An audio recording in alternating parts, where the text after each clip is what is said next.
Bless those who curse you. Pray for those who mistreat you. Turn the other cheek. Love your enemies. Those are very hard instructions indeed. And contrary to some people's opinion, Jesus here does not want us to be doormats. Tyrants and armies of oppression have enslaved and violated people throughout all of history.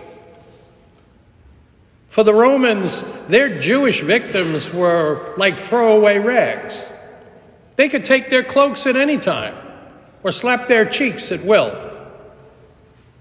Jesus' message to those enslaved people of his land was really one of liberation.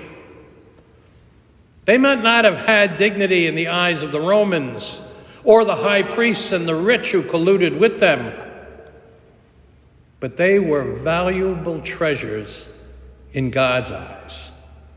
Though they may have felt like and been treated like trash, that was not their condition before God. God loved them, not for what they achieved or merited, but because God has always loved them. Period.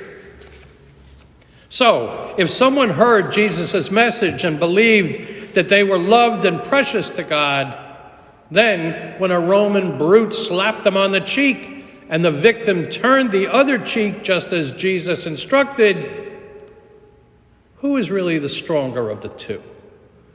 The brute or the one who claimed his or her dignity before God and put their hatred and ill will aside? Not too long ago, Archbishop Romero, the martyred bishop of San Salvador, he lived in a very similar world of an oppressive military that victimized its citizens. Very much like what we've been picking up on the last 2 weeks or so. And Archbishop Romero said, "The counsel of the gospel to turn the other cheek to an unjust aggressor shows great moral force, and it leaves that aggressor morally overcome and humiliated." Let me tell you this.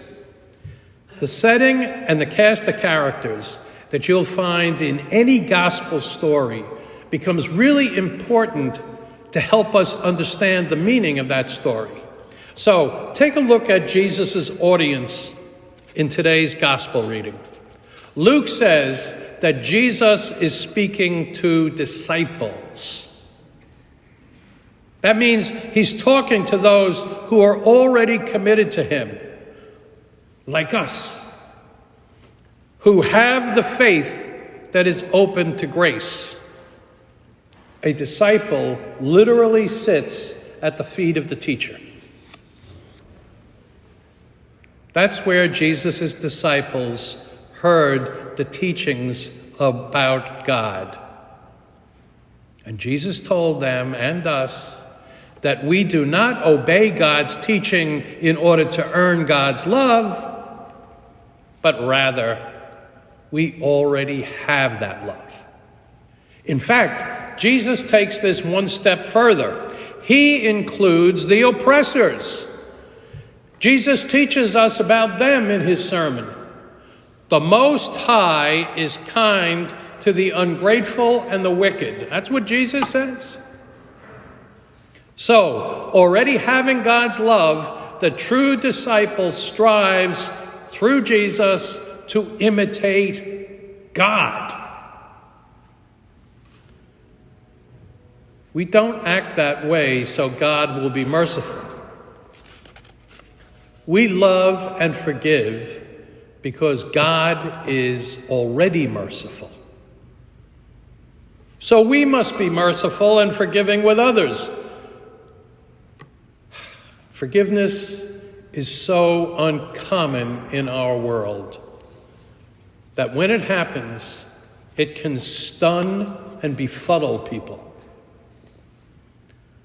To live that way just doesn't seem normal to most people. But as followers of Christ, we are not normal.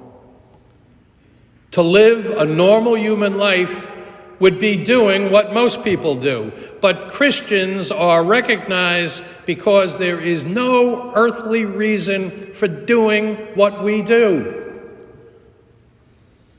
Nobody expects anyone to live the way Jesus describes in that sermon. But if we just do what others expect, how will they know the true love of God? We do what people would call unbelievable so that others will know God exists and loves them. I'd like to finish up by quoting the great modern witness to nonviolence and love of enemies, Dr. Martin Luther King Jr. And he said, "I am certain that Jesus understood the difficulty inherent in the act of loving one's enemy. He realized that every genuine expression of love grows out of a consistent and total surrender to God. So, when Jesus said, 'Love your enemy,' he was very mindful of its strict qualities. And yet, he meant every single word of it. Our responsibility as Christians is to discover the meaning of this command and seek passionately to live it in our lives. But let us be practical and ask the question, how do we love our enemies? Well, firstly, we must develop and maintain the capacity to forgive.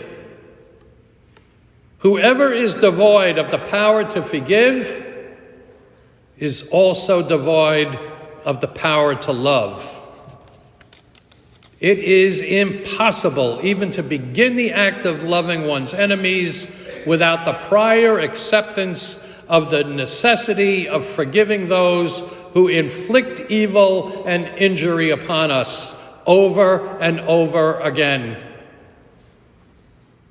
And it is also necessary to realize that the forgiving act must always be initiated by the person who has been wronged, the victim of some great hurt, the recipient of some tortuous injustice, the absorber of some terrible act of oppression.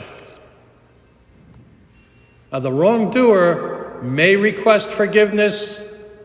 He may come to himself and, like the prodigal son, move up some dusty road, his heart palpitating with the desire for forgiveness.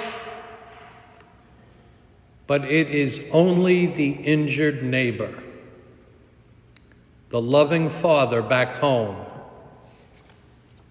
who can really pour out that warm water of forgiveness.